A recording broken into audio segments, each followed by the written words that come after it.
Olá para você que acompanha a programação da TV Câmara e também da Rádio Câmara. Obrigado pela sua audiência e sua companhia mais uma vez. Estamos começando mais um programa Espaço Aberto, hoje falando sobre a diabetes na reprodução humana. E para esse tema, nós estamos recebendo em formato virtual a doutora Marise Samama, que é ginecologista, PhD em reprodução humana pela da Unifesp e também Universidade de Paris, e fundadora da Associação Mulher, Ciência e Reprodução Humana do Brasil. Doutora, para a gente começar o nosso bate-papo aqui, eu sei que muita gente já ouviu falar sobre diabetes, associa essas doenças com o açúcar, né? Mas, e também hoje a gente vai entender um pouquinho mais sobre a diabetes na reprodução humana, mas para quem não está habituado ainda com o nome, com essa doença, o que é a diabetes, doutora? Então, a diabetes é uma doença, na verdade, é uma doença que é ocasionada pela falta de produção adequada de insulina. Então, para isso, a gente precisa entender como é que é o mecanismo do metabolismo, do açúcar, né? Por que que a gente depende do açúcar dos nossos alimentos? Então, tudo que a gente come na nossa vida é quebrado em moléculas de glicose.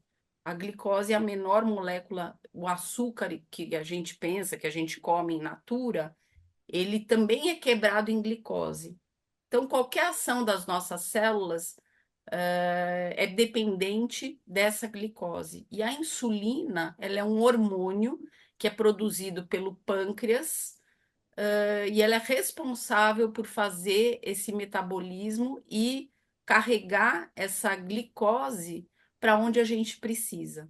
Então, a insulina é um hormônio extremamente importante para o nosso organismo, ela é vital, e a gente tem essa maquininha que nós chamamos de pâncreas, e ele é responsável por produzir insulina durante toda a nossa vida. E o que acontece ao longo da vida é que em algumas pessoas essa maquininha ela começa a funcionar mal ou ela para de funcionar. E aí é onde a gente vê doenças como pré-diabetes. Então, antes da gente ficar diabético e ter uma produção muito ruim de insulina, a gente é pré-diabetes e o primeiro alerta disso é feito por meio de exames, onde a gente começa a detectar a deficiência da produção de insulina. Então, o diabetes é uma doença de saúde pública extremamente importante e que afeta o nosso organismo como um todo, não só a reprodução humana, mas vai afetar toda a microcirculação, quer dizer, a circulação do meu olho, a circulação do meu rim e a circulação de qualquer outra parte do meu corpo. Muito bem. E como é que a diabetes está relacionada à reprodução humana? Eu confesso que eu pouquíssimo, acho que nunca tinha ouvido falar, e já tive inclusive diabetes na família, de que isso pode afetar a reprodução humana. Como é que é isso? Explica um pouquinho para a gente, doutora, por favor. Existem algumas doenças que podem fazer com que a gente tenha distúrbios dessa relação glicose-insulina, né? E tanto na obesidade quanto no próprio diabetes ou no pré-diabetes, a gente pode ter alteração dessa produção e estes hormônios, eles são responsáveis também por inibir o processo de ovulação. Então, por exemplo, é muito comum a gente ter resistência à insulina ou intolerância à glicose, que são doenças que vêm antes do diabetes, né? Então, entram como a categoria meio que de pré-diabetes. E, como por exemplo, na mulher, a síndrome de ovário policístico, ela pode fazer com que a mulher tenha, num primeiro momento, insulina alta. Então, assim, o pâncreas tem uma regulação meio desgovernada, onde essa regulação glicose-insulina fica atrapalhada, e isso causa uma inibição da ovulação. Então, em vez da mulher ovular todo mês, ela passa a ter dificuldade de ovular. Então, mulheres que têm obesidade, que estão acima do peso, ou que portam síndrome de ovário policístico, ou mesmo uma diabetes instalada, elas podem ter dificuldade na ovulação e isso afetar diretamente a fertilidade. No homem também é possível ter alguma alteração por conta da diabetes? Como eu falei, o diabetes ele afeta a microcirculação, né? A pequena circulação.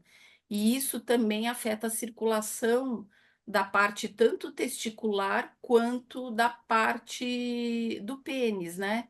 Levando ao que a gente chama tecnicamente de disfunção erétil e popularmente falado de impotência. Então, isso também vai comprometer, por exemplo, as relações sexuais e, obviamente, dificultando a questão da fertilidade, mas também pode comprometer a produção dos espermatozoides, né? Afetando, obviamente, diretamente a fertilidade.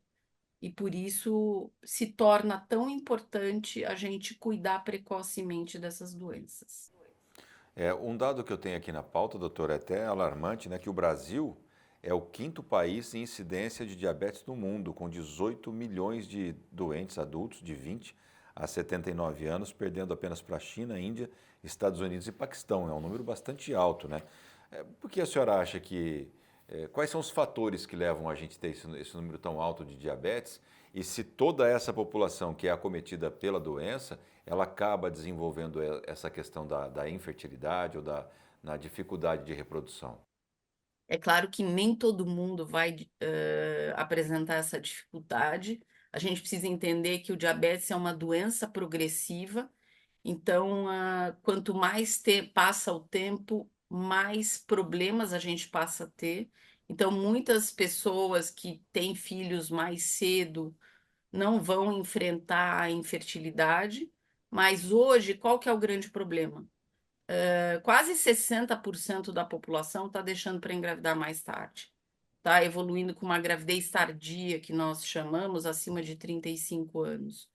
E, sem dúvida nenhuma, a gente acaba pegando uma população que tem mais risco de ter pré-diabetes ou diabetes, e isso afetar diretamente a fertilidade. Então, é um dado, sim, alarmante. Isso está relacionado com os hábitos de vida da população, então, a alimentação rica em carboidratos, em processados, em menos atividade física, em uma vida com muito estresse, com estresse elevado. O estresse, ele produz um hormônio que a gente chama de cortisol, e isso aumenta os níveis de açúcar no sangue, né, de glicemia, e isso faz com que o nosso pâncreas trabalhe mais.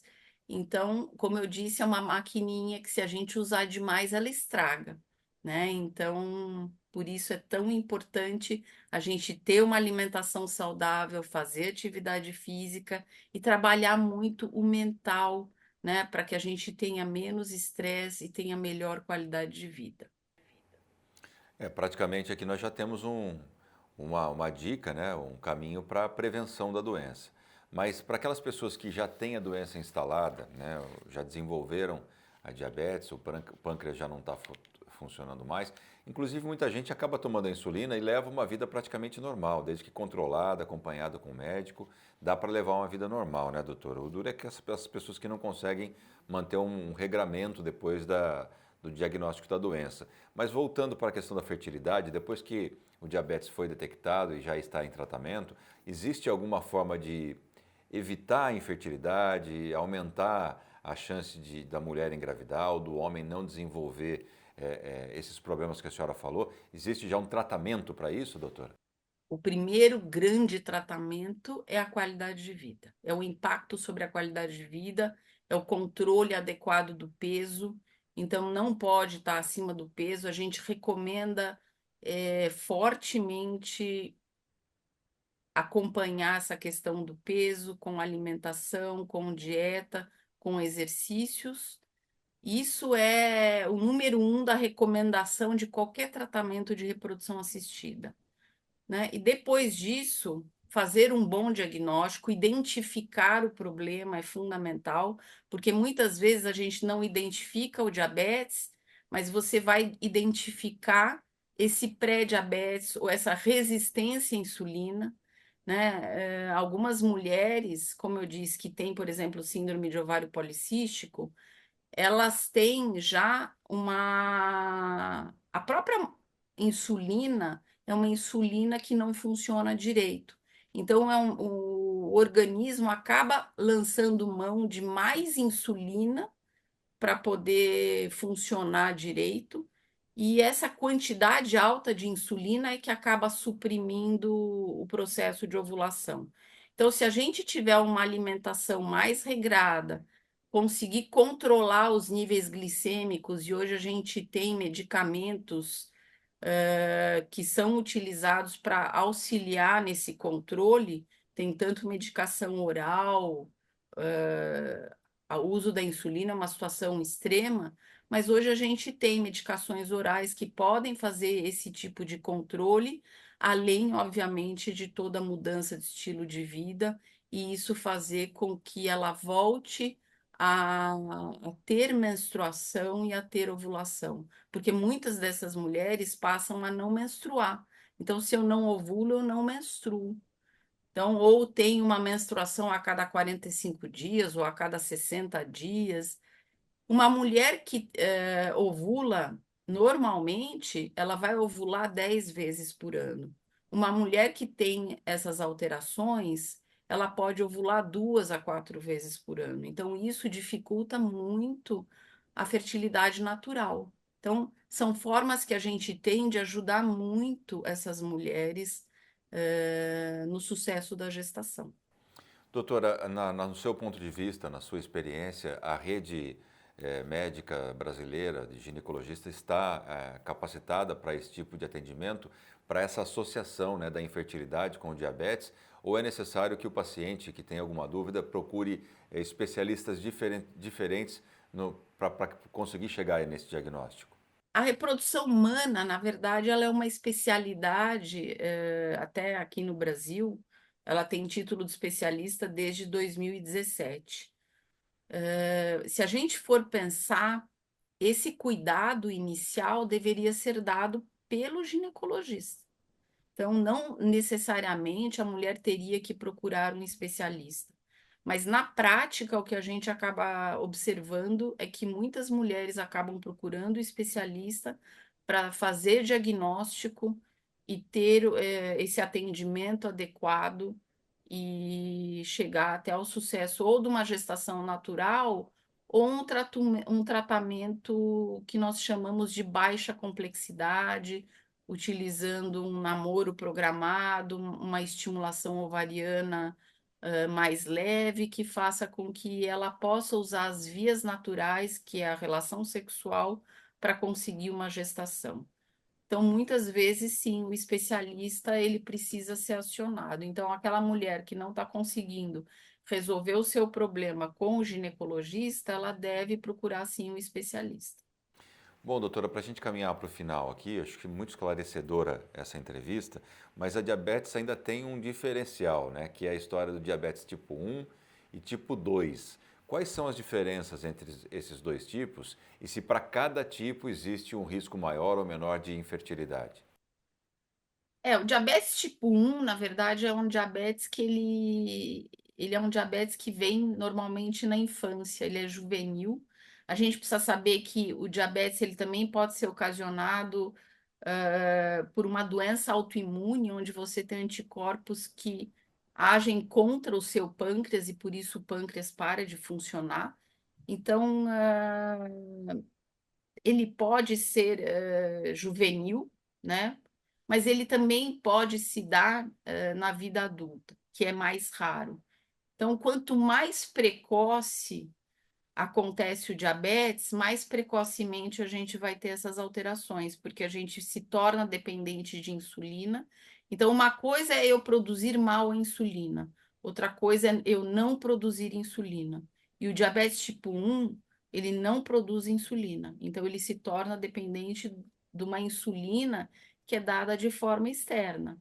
Então, é muito mais difícil o controle dos níveis de açúcar no sangue quando você é um diabetes tipo 1, então você pode ter alterações mais precoces. O diabetes tipo 2, ele é um diabetes que vai acontecendo ao longo da vida. Então, é aquela maquininha que foi quebrando, né? Foi cansando e chega num ponto da vida, esse diabetes, ele se torna, nós chamamos de diabetes tipo 2. E acho que é importante a gente falar a esse respeito, porque isso nós não comentamos, mas impacta inclusive na gravidez, porque a gravidez, né, de quem tem diabetes ou de quem é pré-diabético tem mais risco de desenvolver diabetes gestacional, né? E na gestação, isso aumenta o risco de aborto, né? Isso aumenta o risco de prematuridade, de pré-eclâmpsia e de malformações fetais. Por isso,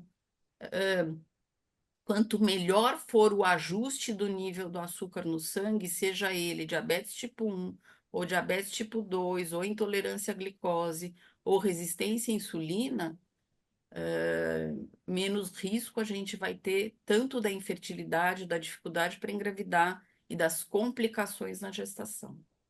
Doutora, para a gente finalizar, pensando agora que a senhora falou da gestação ainda, né? Acho que isso fica mais importante. Pensando naquele paciente, naquela paciente que eh, conseguiu engravidar ou que não está conseguindo e o ginecologista não notou essa questão da diabetes, né? Ou da pré-diabetes.